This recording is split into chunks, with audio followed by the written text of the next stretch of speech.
Naciones Unidas recuerda que los adultos mayores, los ancianos que no pueden huir de la guerra van a quedar expuestos en Ucrania, están expuestos, pero también que niñas y mujeres están en el mayor riesgo por violencia de género, explotación y abuso sexual, trata de personas y prostitución forzada. Y son de hecho mujeres y niños la mayoría de quienes están huyendo, y en ese éxodo los niños experimentan estrés, trauma y corren también el riesgo de separación familiar. Ya UNICEF calcula que son 500,000 niños, medio millón, que se han convertido en cuestión de días en refugiados de guerra. Vamos a hablar de ellos, de los niños y las niñas, con Luz Gloria Angulo. Ella es psicóloga de la Coalición contra la Vinculación de Niños, Niñas y Jóvenes al Conflicto Armado de Colombia.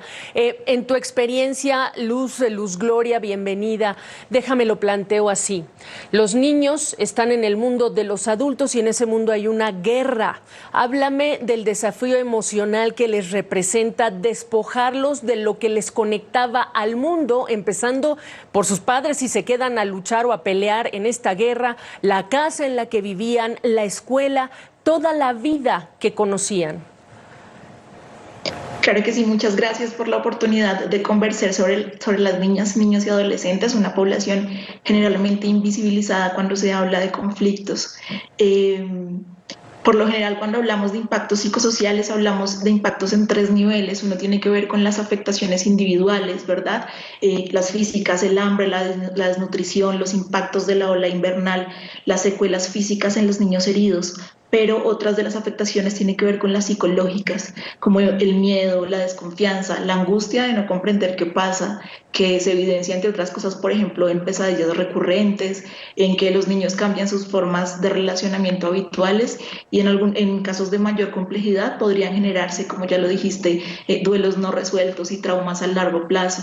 También hablamos de las afectaciones familiares, y es que, como ya lo dijiste y como lo hemos visto a través de las noticias y de las redes sociales, hay niños y niñas que están siendo separados de sus madres, de sus padres y de sus cuidadores primarios, y lo que se evidencia, además de la ruptura de los tejidos familiares, que pone a los niños y las niñas en una situación de inseguridad, en dos formas. Una es la incertidumbre de no saber qué va a pasar, ¿verdad? Porque esta figura de autoridad, esta figura de seguridad, de confianza, esta figura materna o paterna no está.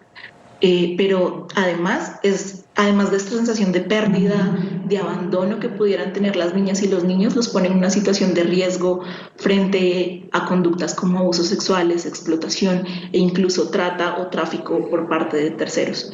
Y en un último nivel hablamos de los impactos comunitarios y sociales, y esto tiene que ver con lo que va a implicar para la sociedad reconstruirse y salir a flote cuando el conflicto cese. ¿Qué va a pasar con las personas que tuvieron que salir de sus territorios porque fue la única alternativa que encontraron para poder sobrevivir? ¿Y cómo van a ser cubiertas las necesidades de las víctimas y de la sociedad en general durante el conflicto y después de él? Y una vez terminado, también tendría que haber un ejercicio de reflexión y construcción de la memoria histórica, porque no solamente se va a afectar a una generación, sino generaciones Es muy enteras. importante. Déjame, te interrumpo solamente porque quiero agregar, hablábamos de niñas y niños, estamos hablando también de adolescentes y jóvenes, muy jóvenes, que en cuestión de días han tenido que aprender a tomar un arma y usarla, por los que en este momento describo son quienes están llamados por el gobierno de Ucrania a quedarse y a pelear. Preguntarte, ¿se puede decir o hablar de un estrés permanente que deriva inevitablemente en ese estrés postraumático, el famoso PTSD? Y si es el caso, ¿cómo se alivia en el transcurso de un conflicto armado? ¿Cómo se blinda o se protege? Bueno, esa es una pregunta bastante compleja porque depende de cada caso, ¿verdad?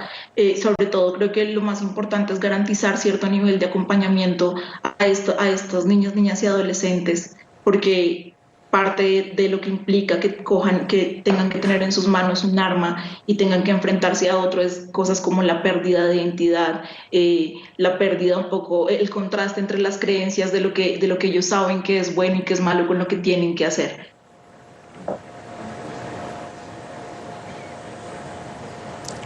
¿Cómo refuerzas es el tema? ¿Valores? Hay que reforzar valores. Y te lo pregunto porque ahora que estamos hablando de casi medio millón de personas que están entrando, por ejemplo, a Polonia, o de más de 100,000 que están en Alemania, el tipo de articulación cuando se habla de apoyo, o incluso aquellas familias que buscan recibirlos, las cosas más urgentes para los menores, para entrar a una reconexión con la realidad más amable en el mundo de los adultos, ¿qué sería? ¿Qué harían? ¿Qué tendrían que hacer? Claro, necesitamos de una articulación con gobiernos, con sociedad civil, con distintos organismos que puedan brindar esa atención en términos humanitarios de asistencia para, para satisfacer las necesidades físicas, pero sobre todo lo que nos ha enseñado en la experiencia del conflicto colombiano es que un reto para Colombia hoy en día, incluso tantos años después de estar viviendo en guerra, ha sido la atención en salud mental y el acompañamiento psicosocial.